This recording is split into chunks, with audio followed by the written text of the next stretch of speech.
College graduates అయ్యుండి మీరు జాబ్స్‌కి అప్లై చేస్తూ మీ ప్రొఫైల్‌కి ఏదైనా స్కిల్ యాడెడ్ అడ్వాంటేజెస్‌గా పెట్టుకొని విజిబిలిటీ అనేది పెంచుకోవాలి అనంటే ah, basic things HTML, CSS, JavaScript నేర్చుకోవాలండి. అవి మీరు గూగుల్‌లో బ్రౌజ్ చేసినా దొరుకుతాయి బేసిక్ థింగ్స్.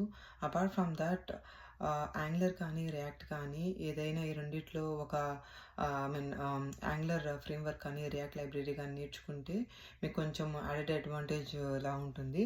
రియాక్ట్ అంటే మీరు ప్రొఫెషనల్స్ లాగా ఆహ్, అడ్వాన్స్డ్ లెవెల్‌కి నేర్చుకోవాల్సిన అవసరం లేదు. బట్ ఇంటర్వ్యూయర్ ఫ్రెషర్స్ అన్నప్పుడు చాలా బేసిక్సే అడుగుతారు. ఆ బేసిక్ థింగ్స్ మీరు తెలుసుకుంటే ఇంటర్వ్యూలో మీకు కొంచెం హై ఛాన్సెస్ ఉంటాయి సెలెక్ట్ అవ్వడానికి. సో, కొంచెం కన్‌ఫ్యూజన్ ఉంటుంది. గ్రాడ్యుయేట్స్‌కైతే కొంచెం కన్‌ఫ్యూజన్ ఉంటది. రియాక్ట్ ఆర్ యాంగ్లర్ ఏది చూస్ చేసుకోవాలి అనేసి. నేను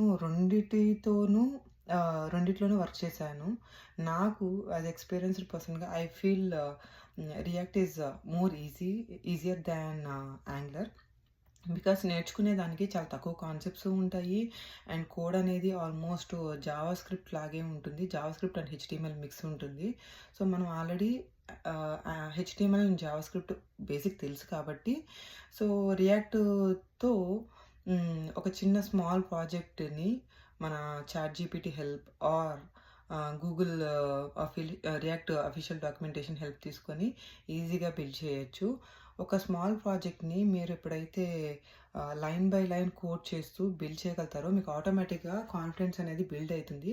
అండ్ దట్ టూ నేనైతే ఏం సజెస్ట్ చేస్తాను అనంటే, మీరు చాట్‌జీపీటీ యూజ్ చేసినా, గూగుల్‌లో react or angular official documentation use చేసినా గానీ ఆహ్, ఈచ్ అండ్ ఎవ్రీ స్టెప్పు మీ మీరు టైప్ చేయడానికి ట్రై చేయండి. ఎందుకంటే మనం లెర్నింగ్ స్టేజ్‌లో ఉన్నప్పుడు ఏంటి అనంటే, మీరు టైప్ చేస్తే మీకు ఎర్రర్స్ ఎక్కువొస్తాయి. ఎర్రర్స్ ఎక్కువొచ్చిన ప్రతిసారి మీ ఆ ఎర్రర్‌ని గూగుల్ చేస్తారు.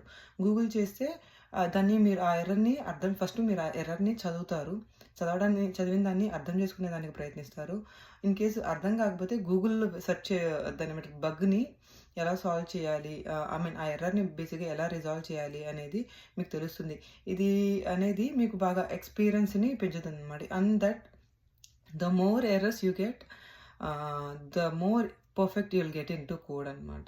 సో, ఒక 50 మెంబర్స్ ఉన్నారు కాంపిటీషన్‌కి, జాబ్ కాంపిటీషన్‌కి.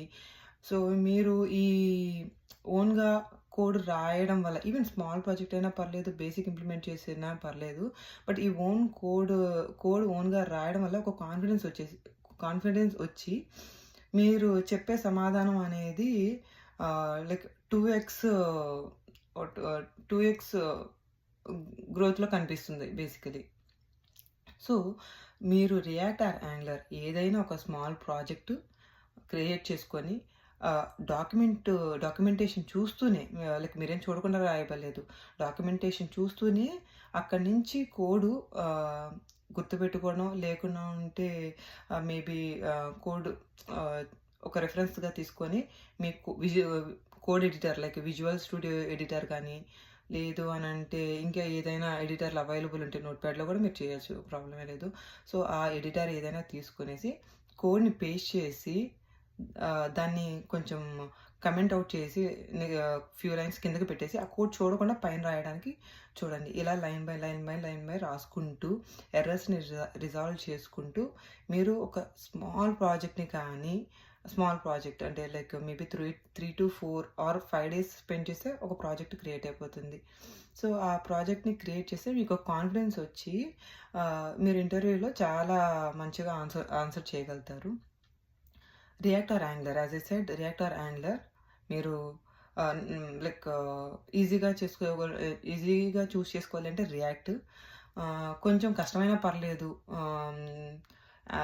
కొంచెం సాలిడ్‌గా నేర్చుకోవాలి అన్నప్పుడు అనుకుంటే యాంగులరు.